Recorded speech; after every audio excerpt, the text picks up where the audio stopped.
Pernah nanya ke bahasa Minang nggak? Karena kalau proses kita itu cukup struggle dalam mendapatkan sesuatu ya, pasti kita akan mengingat hasil yang kita peroleh itu lebih baik.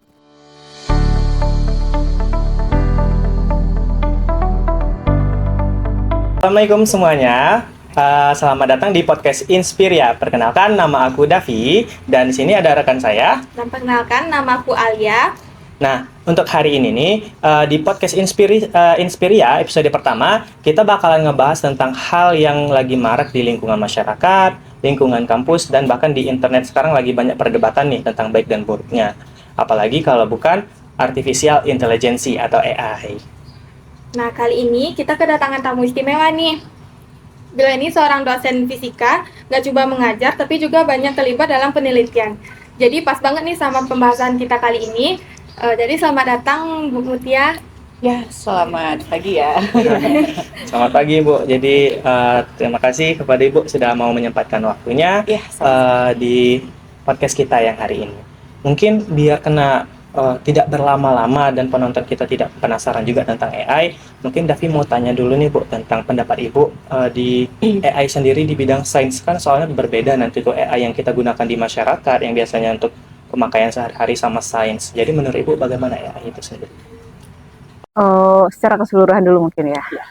Mungkin kita semua perlu mengetahui dulu AI itu seperti apa gitu ya. Jadi kalau dalam perkembangan sekarang kita tahu kalau dalam bahasa Inggrisnya kan artificial intelligence ya. Kalau bahasa kitanya kan kecerdasan buatan. Jadi itu yang dibuat oleh manusia gitu ya. Dan dalam perkembangannya itu sudah berlanjut. Kalau kita buat secara garis besar kan kita punya AI gitu ya. Mungkin kita juga tahu ada istilah machine learning, kemudian deep learning ya. Kemudian juga ada generative AI. Nah, itu semakin lama perkembangannya itu ya ada yang menyatakan itu semakin baik dan sebagian orang ada juga yang mengkhawatirkan karena akan merusak peradaban manusia gitu ya. Perdebatannya itu Iya, di media benar. sosial. Jadi kalau kita lihat garis besarnya kalau kita punya box ya, nah, yang di luar itu kita punya AI, lalu ada machine learning gitu ya. Kalau machine learning banyak judul-judul AI yang sudah mulai ke machine learning. Biasanya itu adalah untuk pengolahan data, kemudian lihat pola, prediksi ke situ. Lalu setelah itu deep learning. Nah, deep learning ini yang udah mulai menggunakan jaringan saraf tiruan seperti pola otak manusia ya, yang dimasukkan ke dalam algoritmanya. Nanti dia bisa diolah dan punya miliaran algoritma di sana. Nah, di sana ini yang sekarang sedang maraknya dan ada black box untuk penentuan keputusannya itu yang membuat orang yang buat AI itu sendiri, programmernya itu sendiri ya juga kadang nggak tahu bagaimana AI memutuskan gitu ya. Misalnya kita nanya nih, tapi nanya ya, dan keputusan itu nanti yang buat sendiri nggak tahu. Jadi ada input, ada black box-nya gitu ya, dan itu terolah di sana gitu ya, terolah dan keluar output. Putusannya ini kan kita coba kan beberapa yang ada ya. Nah, dan bahkan udah berkembang sekarang ke dia sudah bisa buat gambar gitu ya. Nah, deep learning kan udah bisa buat gambar ya. Sudah ada Bu sekarang di AI Gemini, GPT dan sebagainya. Dan ChatGPT secara menyeluruh kan udah ada ya dikembangkan oleh OpenAI gitu ya. Dan kalau kita lihat bagaimana ke mahasiswa ya, seperti yang kita tanyakan tadi ya. Itu tergantung bagaimana kita menggunakannya. Kita tidak bisa terlalu anti teknologi gitu ya. Memandang teknologi itu sangat kaku gitu ya. Nah, kalau menurut saya itu tergantung bagaimana mahasiswa menggunakannya gitu. Dan di perkuliahan saya juga tidak, kamu tidak boleh pakai AI, tapi saya jelaskan terlebih dahulu ya. Saya ngajar algoritma dan pemrograman, kemudian juga metodologi penelitian dan komunikasi ilmiah. Kedua-duanya saya ajarkan AI di situ. AI jadi sudah makanan sehari-hari. Ya, betul. Curhat juga nggak dia? Gimana Bu? Jadi kalau misalkan AI sendiri kan tadi sudah masuk dalam bidang penelitian yang udah machine learning dan kita gunakan di algoritma yang lebih banyak lagi, lebih luas lagi di deep learning dan sejenisnya. Kira-kira kalau kita mengembangkan lebih jauh lagi kan AI bisa lebih jauh kan Bu untuk melakukan penelitian. Sejauh ini kira-kira penelitian yang kira-kira sangat terbantu atau bahkan didominasi oleh AI pengerjaannya itu apa Bu? Jadi mungkin kita lihat dulu dari basic gitu ya. Bagaimana kita menggunakan AI. Kalau dalam pandangan saya, pertama kita itu harus tahu dulu konsepnya. Contoh sederhana saja ya, dari perkuliahan dulu ya, nanti mungkin saya bisa ke penelitian. Dari perkuliahan saya mengajar algoritma dan pemrograman. Ya. Saat menggunakan AI, pada waktu proses belajar itu tidak disarankan. Ya, menyelesaikan tugas jalan pintasnya AI gitu ya. Nah, itu saya tidak sarankan. Kenapa? Karena ada cerita lucunya seperti ini. Bab pertama perkuliahan saya yang awal-awal itu adalah tentang pemilihan gitu ya. Ya, kemudian kan ada pengulangan gitu ya. Materinya baru sampai di sana. Saat beri tugas ke mahasiswa, mahasiswa udah mengumpulkan tugasnya itu sudah ke fungsi gitu ya. Wah, hebat sekali ini mahasiswa saya gitu ya. Ketahuan pakai AI kan. Dalam satu sisi saya wow, berarti mungkin dia udah belajar lebih banyak gitu kan. Berprasangka baik dulu nih gitu ya. Tetapi kenyataannya setelah ujian itu nilainya tidak sebagus tugas gitu. Nah, oleh karena itu pada waktu proses pembelajaran ikuti dulu alur perkuliahannya, ya lihat dulu pada waktu dosen nerangkan. Jadi kita tahu basicnya nih. Ya saya belum mengajarkan fungsi gitu ya. Udah belum mengajarkan hal-hal yang tingkat tinggi lah ya. Kalau pada perkuliahan kan ada RPS ya. Jadi makin lama itu kan makin berat. Gitu ya. Jadi pada kondisi awal itu yang membuat saya melihat bahwasanya kita itu harus punya pengetahuan dulu. Baru kita aplikasikan gitu ya. Baru kita gunakan AI. Contoh sederhananya seperti ini. AI itu kan butuh input ya. Makin cerdas dia, kenapa? Karena dia punya data ya. Ya, ada makin banyak data dia makin cerdas itu gitu ya. Makanya kalau sering menggunakan ChatGPT yang paling populer sekarang, terus dia menggunakan data itu untuk belajar gitu. Nah, kalau kita punya anak kecil, ibaratnya anak kecil kita ajarkan, misalnya kita main ya, ini kucing, kucing, kucing gitu ya.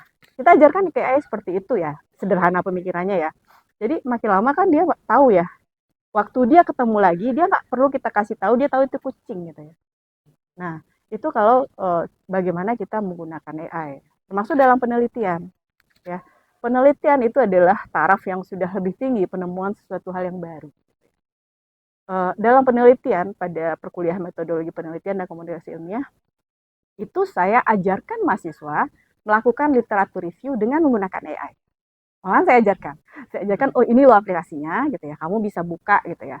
Kalau seandainya cari Google Scholar, download jurnal, download banyak jurnal gitu ya. Pengalaman saya dulu ya, waktu dulu belum ada. Kalau saya ketemu dengan dosen pembimbing itu diberi jurnal ya 10 sekali datang, bukan 20 gitu kan. Itu soft file dibaca gitu ya. Dan sekarang kan ada batasan ya. Kalau seandainya kita penelitian, pada waktu kita menulis skripsi kan ada tahun terbaru ya. Iya, ada Nah, itu bisa dipilih. Saya mau ada aplikasinya ya. Mungkin saya bisa kasih tahu. Kan di perkuliahan saya itu ada tuh, list-listnya itu ada. Jadi kita pilih tahunnya 10 tahun terbaru gitu. 10 tahun terbaru. Itu bisa dia pilih gitu. Lalu kita juga bisa pilih kalau jurnal kan ada jurnal nasional, jurnal internasional. Jurnal internasional itu ada lagi tingkatannya ya. Kita misalnya kuartil berapa. Ada pilihannya di aplikasi tersendiri ya. Ini bukan menggunakan ChatGPT, tapi memang khusus untuk riset gitu ya. Nah, itu bisa kita lebih kerucutkan gitu. Lalu kita dapat tuh gitu ya. Ya pilihlah mana yang lebih sinkron. Malahan untuk penentuan ide ya. Itu juga bisa pakai AI ya. Karena nanti dia ada istilahnya ada irisan-irisannya. Mana riset yang tergolong sedikit atau kita mau concern ke bersaing dengan riset yang sudah banyak gitu kan, itu juga ada ya. Jadi penggunaan AI untuk penelitian itu nggak masalah, itu oke gitu ya. Masalahnya apa? Kita itu punya pengetahuan dulu ya. Jadi ibarat kata kalau algoritma tersebut udah datanya banyak, mungkin keluarannya bagus. Pernah nanya kayak bahasa Minang nggak? Kalau bahasa Minang Davi sendiri belum sih, Pak. Karena nanya-nanya ke AI pakai bahasa Minang tuh, Davi terkendala dari bahasanya Oh iya sendiri. bener ya. Soalnya bukan Tidak original Minang original gitu Minang, ya. Bu. Mungkin Alia Minang kali ya. Iya. Coba tanyakan ya. Saya kadang iseng gitu ya, menguji teknologi seperti itu. Kita tidak bisa salahkan ya, karena dia belum punya data yang cukup. Maka hal-hal yang tidak biasa itu dia tidak akan mengeluarkan hasil yang kita udah tahu. Makanya saya bilang kita itu sebetulnya anak kecil gitu ya. Benar atau salah keluarannya itu kita bisa memvalidasi. oh ini hasilnya benar nih, oh hasilnya enggak gitu. Hmm. Jadi intinya Bu, kalau untuk AI sendiri, itu kan tadi seperti anak kecil yang semakin lama kalau kita beri terus informasi, beri data, dia akan semakin banyak tahunya. Mhm. Nah, kalau menurut Ibu, kalau misalkan nanti nih, misalkan Davi dalam beberapa tahun ke depan, terus ngirimkan data dan apa untuk ke AI untuk diolah dan sejenisnya, ada tidak kemungkinan dalam beberapa tahun ke depan kayak AI itu bakalan menjadi ancaman bagi Davi untuk di bidang pekerjaan, misalnya pengolahan data dan sejenisnya, karena Oh. AI-nya udah belajar banyak nih di bidang data. Oke, bisa jadi ya. Elon Musk kan dia yang mengembangkan OpenAI dengan teman-temannya ya. Dia sendiri mengkhawatirkan bahwasanya AI ini akan merusak peradaban manusia. Kan dia udah menyatakan hal itu ya. Makanya kalau seandainya kita punya web versi 1 kan seperti perkembangan web ya. Versi 1 kan seperti mading nih. Versi 2 kan media sosial ya. Media sosial kita. Di versi 2 aja kita kan memilih ya. Jangan curhat sembarangan di media sosial. Ya kan? Jadi semua feeling kita itu tidak perlu kita tumpahkan di media sosial. Karena itu ada rekam jejak yang akan dilihat. Ya, semakin tinggi berikutnya, ya, kita punya web versus 3 yang udah mau apa ya. Jadi data itu walau alam ya, itu kan tersimpan ya. Data itu tersimpan. Secara karakteristik kan masukkan data berarti bagi AI ya. Ini kan banyak pembagiannya ya. AI yang misalnya untuk ChatGPT kan seperti kita bertanya gitu ya. Banyak-banyak jenisnya. Ya kalau kita ingin klasifikasikan apa saja yang bisa gunakan gitu ya. Tapi secara general mungkin itu yang disebut kecerdasan buatan yang sekarang sedang ya marak-maraknya lah. Jadi kayak kalau misalkan AI jadi ancaman bagi kami, kan kami masih muda di FMIPA, kami bakalan banyak lagi jalannya.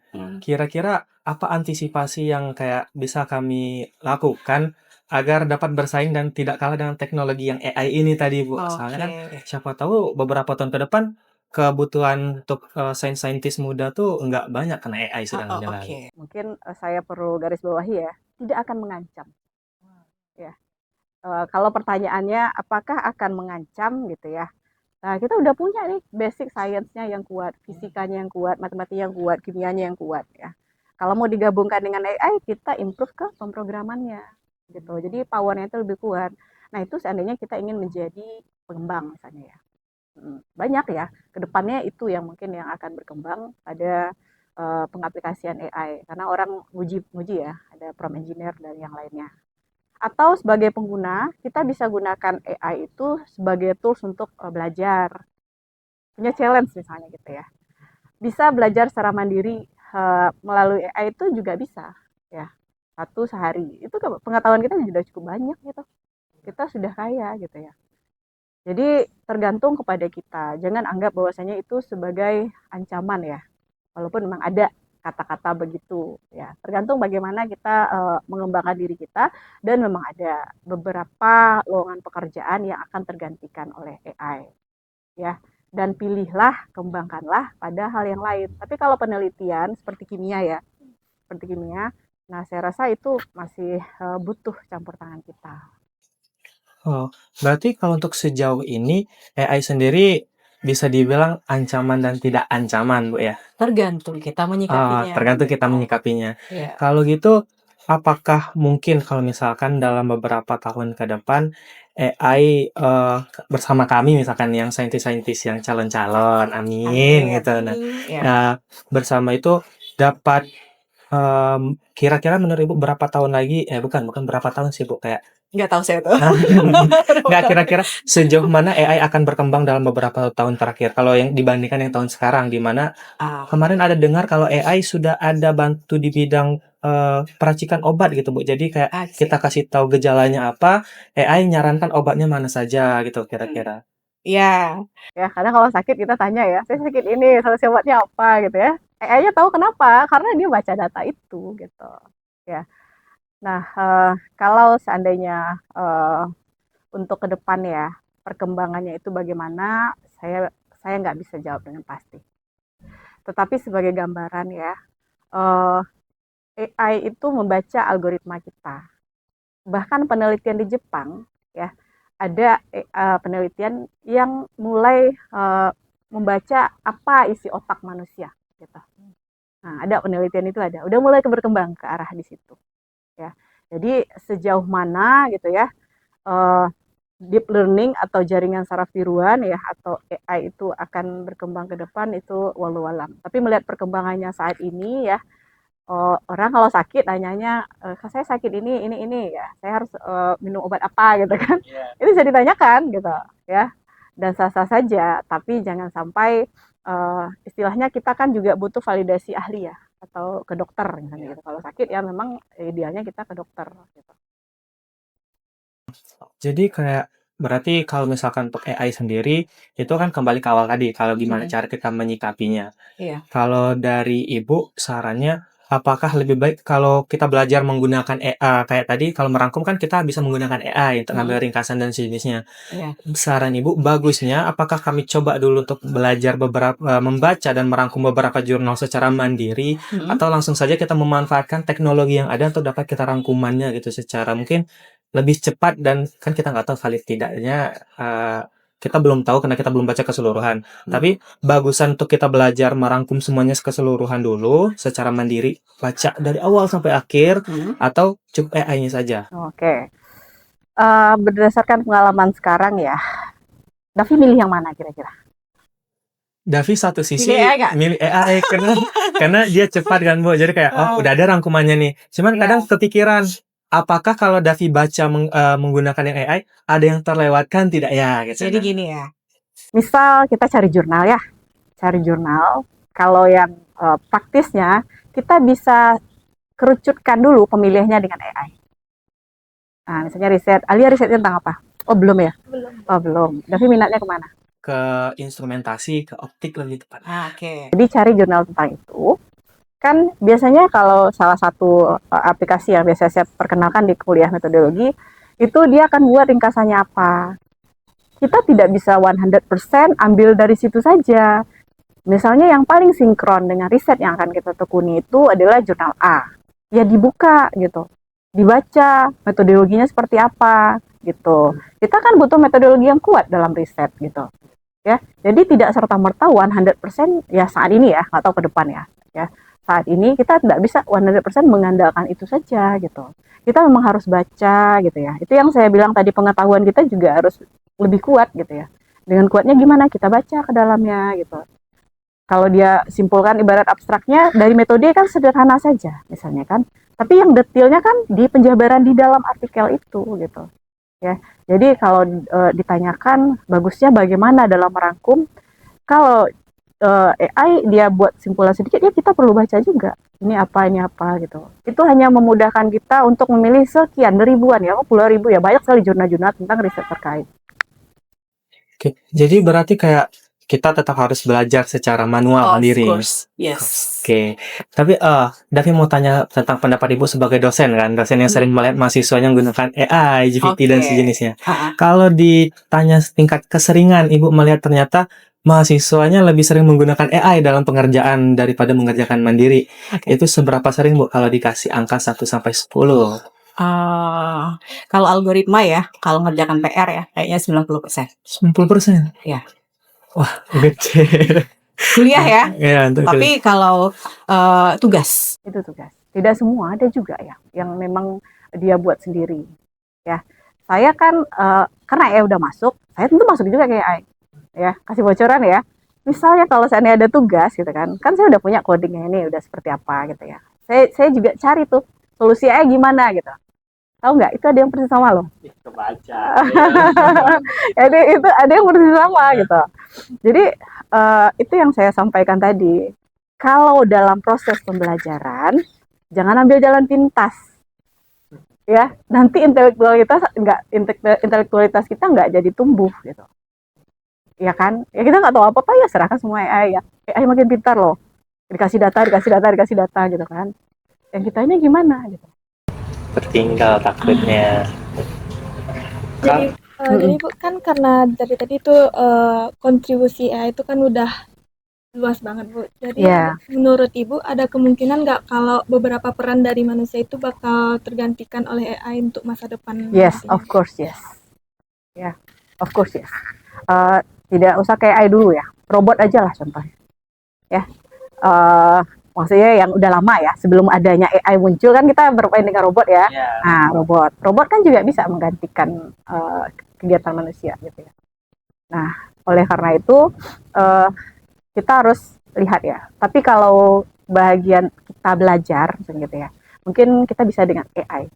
Tapi kalau pada sisi mendidik misalnya gitu ya, AI nggak bisa mendidik ya. Misalnya masuk kelas nih, AI, robot AI ngajar gitu ya. Ngajar mata kuliah apa kita kemarin ya? Fisika komputasi ya? Fisika komputasi. Diajarkan oleh AI gini-gini. Lalu mahasiswa ujiannya, dia buka laptop, nyontek, ya I don't care, AI nggak peduli itu. AI tidak akan menumbuhkan karakter. Ya kan?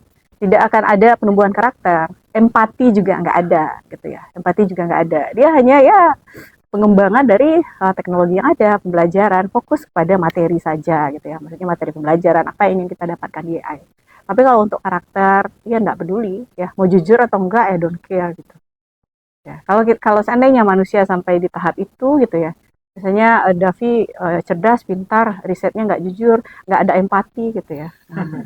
Apa jadinya kita gitu ya? Karena kita kan makhluk sosial gitu kan. Kita manusia gitu. Nggak bisa, pasti runtuh peradabannya. Kalau misalkan untuk AI sendiri, kira-kira sejauh ini dari Ibu, dari pandangan sebagai dosen, sudah pemakaiannya di bidang apa saja dan sejauh apa saja kira-kira? Udah banyak lini ya, tergantung kebutuhannya di mana. Gitu. Kalau pemrograman, itu udah sangat terbantu karena input datanya sudah cukup banyak gitu ya. Tapi sekali lagi setelah keluar programnya kita perlu cek. Kadang tidak 100% betul, nggak semuanya benar ya program yang dikeluarkan oleh AI itu. Gitu. Lalu pada perkuliahan metodologi juga saya sarankan menggunakan AI untuk cari artikel gitu ya, bukan untuk penelitian gitu. Ya, kalau penelitian nggak bisa, penelitian itu harus kita yang jalankan. Tapi kita hanya sejauh ini bertanya gitu ya. Mengerucutkan seperti tadi pemilihan jurnalnya atau ya itu adalah langkah-langkah yang memudahkan ya, masih memudahkan, tidak mematahkan intelektual. Oke, berarti kalau tadi AI sudah bagus untuk kita gunakan untuk memanfaatkan, kita memanfaatkan AI, bukan AI yang kita andalkan gitu. Kalau dari segi moral kan sekarang banyak nih yang bilang kalau ketergantungan AI, apa-apa dibawa ke AI, apa-apa dibawa AI, kayak secara banyak yang bahkan di bidang gambar pun sekarang kan orang-orang banyak gambar menggunakan AI. Kayak kan ada banyak tuh orang-orang bisa diandelin, kita bisa nambah lapangan kerja daripada AI. Kayak untuk statistika mungkin di bidang hitung-hitungan yang sebelumnya ada manusia kerja, sekarang kan udah mulai tergantikan AI. Menurut Ibu apakah AI tadi lebih baik efektif kita menggunakan AI atau tetap menggunakan cara yang tradisional agar memberdayakan orang-orang gitu? Gimana ya? Itu kita memilah sebenarnya. Kita memilah ya. Dalam hakikatnya kita tidak anti teknologi. Kita paksa pun nanti jadinya curang dong gitu ya. Tapi kita memilah yang mana yang akan, terutama pada mahasiswa yang fasenya masih tahap belajar gitu ya. Jadi kita memilah mana yang akan masih menumbuhkan intelektual kita gitu ya. Atau pada sisi lain kita jadi nggak berkembang gitu. Algoritma AI itu yang akan berkembang jadinya. Dan efeknya apa? Kalau nanti masuk lapangan pekerjaan, kita nggak punya isi di kepala, nggak punya soft skill. Kenapa dibilang nggak punya soft skill? Apa yang bisa kamu andalkan misalnya ya?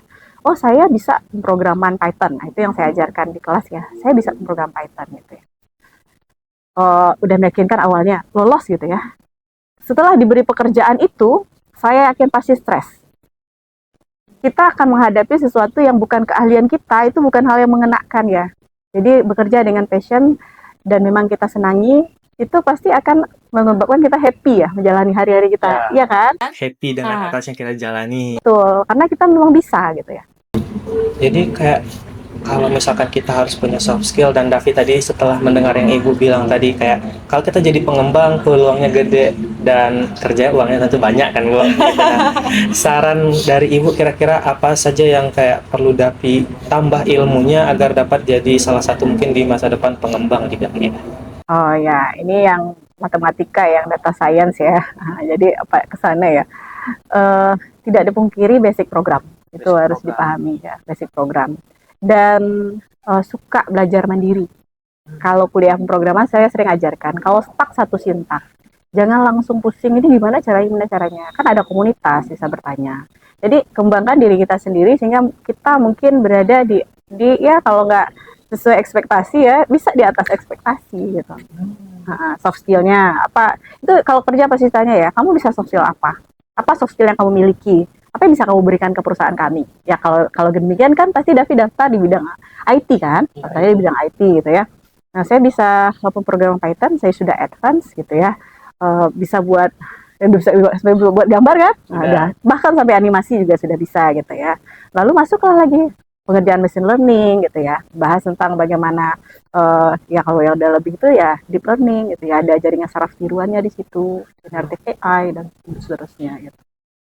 Kalau menyinggung tentang bahasa pemrograman nih Bu, kan kami yang sekarang di S1 kan masih berfokus di Python. Ya. Kira-kira bagusnya itu apakah kami selesaikan dulu Python sampai advance atau sebatas cukup mahir dan kemudian mulai belajar ke bahasa lain untuk pengembangan yang lain? Kalau menurut saya ya, kalau kita mempelajari sesuatu itu ibaratnya seperti segitiga terbalik ya. Jadi dalami sampai benar-benar dalam. Daripada kita seperti persegi panjang ya. Semuanya datar-datar aja gitu ya. Jadi kalau seandainya ditanya ya satu saja tapi fokus, concern. Semua bahasa pemrograman tuh dia nanti kalau kita udah tahu yang satu ya, intinya udah lancar yang satu, lompat ke sebelah juga ya cukup mudah ya. Kalau dulu di fisika programnya sudah sangat jadul ya, dan pergantian kurikulum diganti ke Python. Itu codingannya udah simple dan trendy ya. Banyak ya aplikasi-aplikasi saat ini itu menggunakan Python gitu. Ya, jadi punya itu sampai memang kita benar-benar advance di situ. Daripada sedikit semuanya. Jadi kita tuntaskan satu baru ke yang lain, Bu. Iya. Kalau mau ke yang lain ya. Kadang kan orang ada apa ya istilahnya, memang dia sukanya Python gitu ya. Ibarat suka merek tertentu lah gitu ya. Jadi maunya pakai itu gitu kan. Dia ubek-ubek tuh sampai dalam ya. Sampai nanti dia bisa gunakan untuk riset, dia bermain ke machine learning ya. Kalau lebih jauh lagi ya seperti tadi lah deep learning. Kalau tingkatan AI tadi ada batas deep learning. Kalau nggak salah ada tingkatan lebih jauh lagi nggak Bu? Iya, Kata-kata ada lagi. generatif AI itu yang seperti sekarang ya udah bisa mengeluarkan tulisan, gambar gitu. Pertama kali saya buat gambar dari ChatGPT ya, ini bocoran ya. Itu adalah gambar desain dapur saya. Saya foto gitu ya, saya kasih kata kunci ya, tolong buatkan gambar, saya mau desain Jepandi dengan ini di sini tingkatnya seperti ini dia keluarkan gitu ya. Itu saya save sesuai keinginan gitu ya. Ya, Udah pemakaian sehari-hari ya jadinya. udah mulai bisa improve lah ya. Kalau machine learning seperti prediksi, misalnya gimana kita punya data penelitian ya, kita punya data uji seperti saya bidang atmosfer ya. Kita punya data uji sekian tahun, kita latih dari data yang diketahui untuk memprediksi, misalnya gitu. Itu machine learning. Kalau deep learning kan udah ada jaringan saraf tiruan di situ, udah lebih kompleks ya. Nah, deep learning ini sekarang yang dikhawatirkan. Kan ada input nih, keluarannya. Kita nggak tahu nih putusannya di dalam ini gimana dia memutuskan ini yang terbaik. Gitu. Nah, ya, yang buatnya aja bingung ya. Ya kalau tentang algoritma awalnya pastilah mereka tahu gitu ya. Tapi akhirnya bagaimana dia memutuskan bahwasanya inilah yang terbaik misalnya kalau dari yang kita tanyakan ke algoritma tersebut gitu ya. Nah, itu yang sekarang jadi black box-nya di situ gitu. Jadi untuk kita menyikapi AI ini adalah dia sebagai ancaman kalau kita tidak bisa mengikuti perkembangannya dan kita dapat memanfaatkannya asalkan kita tahu dasar-dasar. Yes. Oke, kalau dari Kak Alia bagaimana? Elia, how are you? Ibu mungkin Ibu punya tips buat mahasiswa untuk penggunaannya biar itu tuh lebih bermanfaat dan gak jadi ancaman mungkin Bu untuk mahasiswa belajar. Agar tidak menjadi ancaman untuk mahasiswa ya, gunakan dengan bijak. Pergunakan dengan bijak. Kita kan tahu ya, mana yang kita pergunakan akan mematahkan intelektualitas kita, mana yang memang kita menambah pengetahuan kita. Ya, jadi bijak dalam menggunakan ya teknologi AI ini. Ya, jangan buat tugas dengan AI. Ya, please jangan buat tugas dengan AI karena nanti pada waktu ujian nggak bisa menyelesaikannya. Itu fakta ya, itu fakta. Nah, karena AI udah tergantikan menyelesaikan tugas, kasih Bu Mutia soal algoritma, ya udah tumpahkanlah ke AI. Dia jawab ya, benar. Jawabannya tapi belum tentu benar. Dan saya juga punya kode AI jawaban keluar dari yang dia tanyakan itu gitu kan. Ya sudahlah, wassalam di situ gitu. Jadi kayak kalau tadi tugas kan mandiri lah, belajar maksudnya bikin sendiri, tidak dengan Iya, bikin AI. sendiri. Bagusannya tuh Gini, kan dari kuliah itu nggak langsung lompat yang advance ya, pasti yang basic dulu. Jadi kita ikuti dulu yang basic gitu ya, seperti belajar matematika. Jangan langsung tanyakan kayak, satu tambah satu berapa, tapi kita yang paham dulu gitu. Sehingga pada saat kita tanyakan ke AI, satu tambah satu berapa, kita tanyakan jawabannya dua ya. Ya benar dua kan? Jadi kita tahu, oh benar dua. Nah ini kita belum tahu lagi satu tambah satu itu berapa gitu kan. Kita tanyakan, kalau dia ngibul istilahnya ya, dia kasih jawaban 5, terus kita mau percaya gitu. Nah dalam proses pembelajaran, belajar kita dari basic, nggak langsung advance. Kalau perkuliahan kan gitu ya, dimulai dulu dari program yang dasar, ya hal-hal dasar lah gitu ya. Maka lakukan dengan menumbuhkan kecerdasan kita gitu, bukan memperkaya kecerdasan buatan. Dalam menulis dalam penelitian juga begitu ya, semuanya dalam perkuliahan itu adalah proses belajar. Dengan adanya proses belajar memperkaya pengetahuan kita. jadi Saya motong Davi tadi ya. Apa nggak sih apa-apa. pertanyaan tadi? Kayak Davi pribadi kan kadang kalau lagi ngerjain tugas itu kan mikir nih, ada yang lagi stuck buntu, nggak tahu lagi apa sih jawabannya gitu kan, bingung. Ya. Ini selesaikan atau curang pakai AI gitu kepikiran. Jadi apakah rasanya lebih baik Davi selesaikan tugasnya dengan bantuan AI atau lebih baik apa yang sudah Davi usahakan itu yang Davi kumpulkan? Oke. Belum kayak AI dalam mengerjakan tugas, ada buku, ya kan? Ada buku. Bu, saya orang yang malas baca, gitu kan? Saya orangnya audio, visual. Dalam quantum learning kan ada 3 pembelajaran ya, audio, visual, kinestetik. Ada orang yang belajar itu secara visual, baca buku, masuk kepalanya. Ada yang memang tipenya audio, dia dengan mendengarkan, dosen mengajar, masuk kepalanya gitu ya. Ada yang kinestetik, jadi ada yang belajar itu sibuk aja gerakan apa-apa. Jadi saya kalau mahasiswa yang kuliahnya apa, mainin pena atau apa, ya bebas, itu terserah saja gitu. Ya, jadi kalau seandainya nggak bisa ngerjakan, ke buku dulu, catatan kuliah, ada tuh catatan kuliah. Kalau nggak bisa juga, kan ada video ya, ada video nih, kan di YouTube banyak juga video, ataupun di kampus-kampus ternama, biasanya ada tuh videonya. Nah, bisa dilihat di situ gitu. Ya. Jadi karena kenapa? Jawaban yang dikeluarkan oleh AI itu belum tentu benar loh. Nah, belum tentu benar. Bu, kalau saya mau gunakan juga gimana ya? Nggak apa-apa. Tapi kalau bertahap belajarnya idealnya kan begitu ya. Agar kita memang dapat. Karena kalau proses kita itu cukup struggle dalam mendapatkan sesuatu ya, pasti kita akan mengingat hasil yang kita peroleh itu lebih baik. Lebih kerasa usahanya. Iya, benar ya. Davi struggle dapatkan siapa misalnya gitu ya, dalam prosesnya gitu ya. Tapi pas dapat itu bahwasanya kita akan lebih menghargai yang kita dapatkan itu. Lebih teringat kan, lebih teringat gitu kan. Oh, saya pernah salah di sini nih, ngerjakan ini dulu, tugas ini saya pernah salah gitu ya. Kalau pada AI kan dia langsung plug hasilnya lalu disalin. Pertama kita nggak tahu itu benar atau salah ya 100% gitu ya. Gitu. Kedua kita tidak tahu proses di mana kita pernah salah gitu kan. Namanya belajar. Belajar kan beda ya. Berarti yang terpenting prosesnya ketika belajar. Iya, prosesnya. Oke. Mungkin Bu tentang artificial intelligence tadi yang AI di mana kalangan kami saintis muda yang rada ketergantungan sedikit. Iya, nggak apa-apa. Mungkin Wajar. dari Ibu bisa ada closing statement-nya gitu tentang AI. Oke ya. Jadi AI atau kecerdasan buatan itu adalah alat ya. Oke. Jadi alat. Bagaimana kita menggunakan dengan bijak, itulah yang mesti dilakukan oleh mahasiswa. Gitu. Ya. Jadi gunakan alat itu dengan bijak dalam belajar. Ya.